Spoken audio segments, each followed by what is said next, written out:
soxu kon mel na li Sidna Alioune tontoo woon rek buñ koy laaj poète yooyu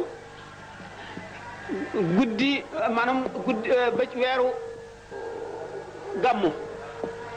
ci guddi gi gannaaw moom ku ko dundal waxuñ sax ku ko dundal ni ñu waxee ci laylatul xadar ku ci yëkkati dara muy ñam muy xaalis donte benn dërëm la mel nga ne ku fekkee Xunayn ak Badar mel nga ne koo xam ne kii dimbali nga yonent bi sallallahu alayhi wasallam ci xare yooyu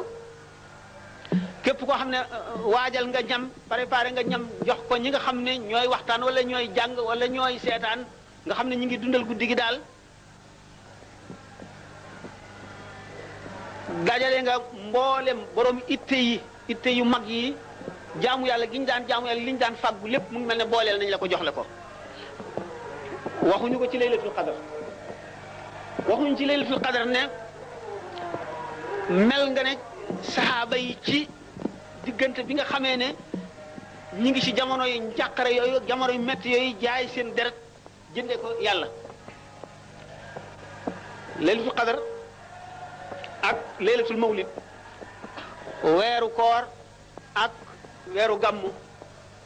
benn bu ci nekk daf nga am ngëneel yoo xam ne sa morom amu ko neexu